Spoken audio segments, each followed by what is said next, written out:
We just like the sharpness of the camera and just the way it captured the image. The original intention of Oblivion, the last movie I just worked on, was to capture the Iceland as majestically as we possibly could. So it was just, we really wanted to have the detail in the blacks and the detail in the sky and hold all in.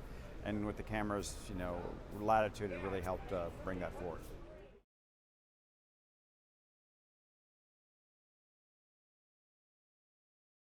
That was the one thing that was really important to us. I knew there would be a lot of explosions, and for me, an internal shutter, I didn't get any strobings or warbly or jiggly things. I just, I know there's going to be a bunch of that in the movie, and we just didn't want any of that stuff. The mechanical shutter was very useful to us, and also just just having the internal NDs. Like if you're out on a crane over a cliff, like we were, it's just like, and the sun's going up and down, I could just change the NDs and have a freedom of that, which was really fantastic.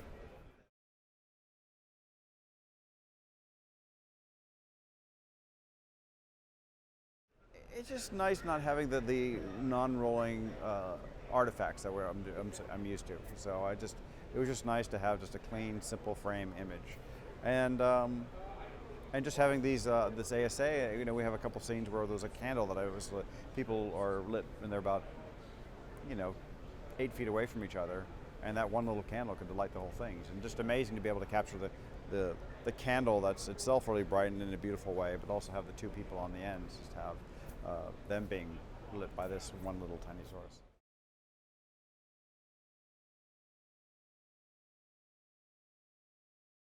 It just, we really wanted to, I still was at the edge of exposure on that one, so I really was on the edge, but it was just a really beautiful way. We did, again, a bunch of, projection tests with a bunch of different cameras. This is what I, kind of do on every job.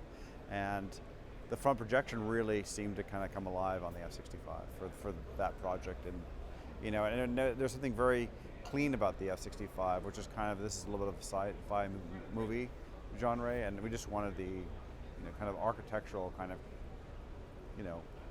way that the F65 renders the film.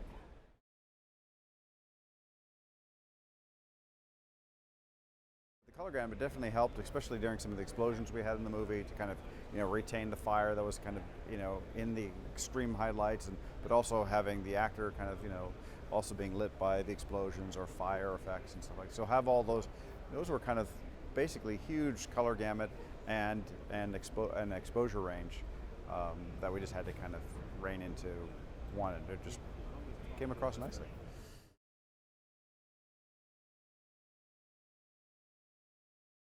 Well, my favorite part is all the shutter, the NDs, the color gamut, all the information the camera gathers. And then my least favorite probably might be a little bit, the size, but I don't, I'm not the biggest, handheld guy in the world, I mean, it's not that much a bother, and I've done film cameras that were bigger than that, so that's not really, for me, not really an issue.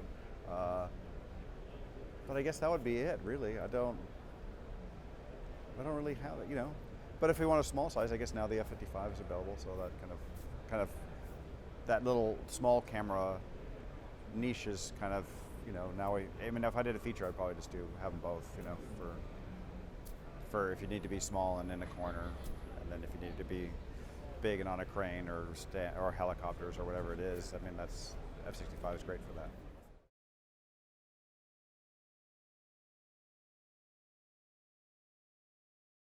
I always think it's always better to start big and then kind of end small. I mean, I don't know if I needed 8K to end up 2K, but definitely for 4K, the way movies are kind of going nowadays, I definitely think the 8K down to 4K leaves a very clean 4K image.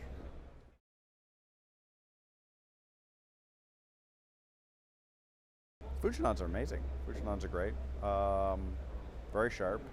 We used master primes. We needed a lot of light for the sky tower scenes in Oblivion, so we needed to have the stop. So that was pretty much all master primes. But other than that, we were outside. Mostly it was like the Fuji zooms were sharp.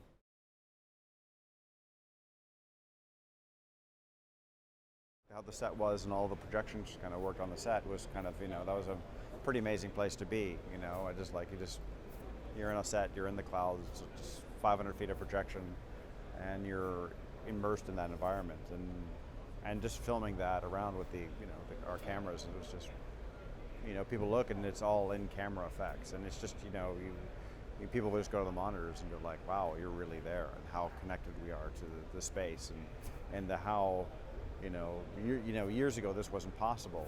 I mean, if, with a camera that has an 800, the sensitivity we have, I mean, I barely made it with 21 projectors, but to get another stop, that's 42 projectors. So that's just, no one's going to do that.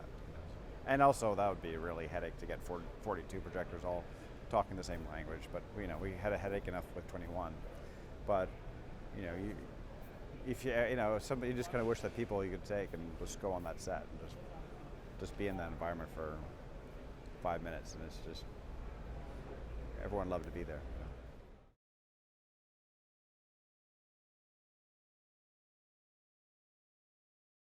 Oh, this is very interesting. I mean, my first project was I did a Sony Dreams project, and that was, I think I used the F900 on that one.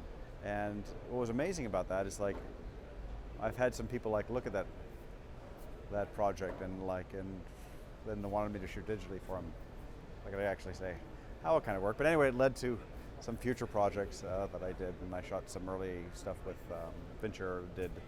That was with another camera, but looking at the Sony 900, that was kind of based off some of that just getting stuff in camera, low light sensitivity. And Dreams project, I think, is really beautiful. It turned out really well. And then F23, we shot a little bit of the hospital scene on Benjamin Buttons. We did that one. And then Tron was F65, F35.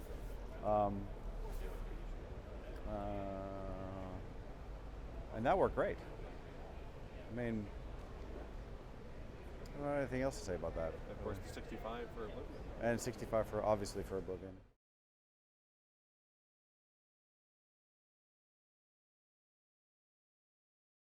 Well, sometimes even the actors do need a little cosmetics and stuff, but I mean, the tonal curve, even the director commented how much he liked the skin toned and flesh tones on the F65. So, we love, Tom Cruise looks awesome.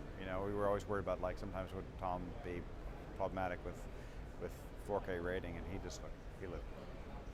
looked great. Tom's 4K rated. Oh yeah, the women look fantastic. The men look fantastic. I have no issue as far as like skin tone and color. So it's, we had just two different kinds of world in Oblivion. There's one where it's a little bit futuristic, so it might be a little bit cleaner. Which is kind of along the lines of the F65. It's a very clean camera. But also when we go down to the Earth, where we get a little bit ruddy, we can kind of muddy up the camera a little bit. So it's always easier to kind of degrade a camera than it is to up-res a camera. So, if we went for the Earth, we kind of gave it a little bit of meat, a little extra kind of grit, So those are just the two different kinds of tones that you can kind of. But it's all very flexible. You can do whatever you want. You could be clean and septic if you want, or you could go, down and grungy if you want. So, I mean, I think those are just your options you have later, which I'm always going to be part of the DI, and I'm always going to be there, for the final look. So I just feel like these are all things we can kind of totally control.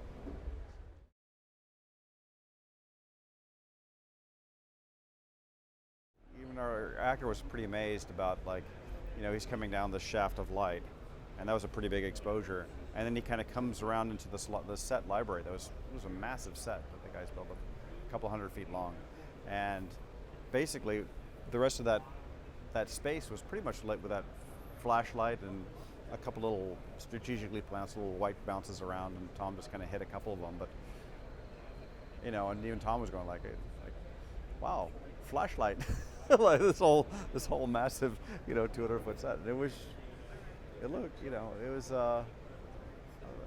I just love that kind of lighting where you just can kind of use natural sources and it feels all real. You're not trying to bring in faux lighting and all that stuff. I'm not really great at faux lighting, so it's just nice to be able to, like the candle scene, to be able to have someone lit by a candle and just call it. I mean, I don't think those are easy things to faux. When the candle flickers, their light flickers.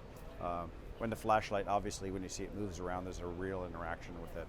And those kind of scenes are fantastic. So, I mean, I gravitate toward that kind of lighting where, it feels real. And when I think about lighting a set, I always think about what feels like, what grounds it to the set without being like, overly theatrical and chasing actors with spotlights and things like that, which I'm not really a huge fan of. Oh, it's funny when you work at these low levels. It's just and you kind of, the funny thing you notice is when you start lighting like at 800 ASA at a 1.3, you start noticing like pupils and dilations that are like larger than you've ever seen before. And in this movie, it was kind of very interesting, you know, kind of a little bit of a story point that it is I won't get into now, but it kind of seems to work pretty well.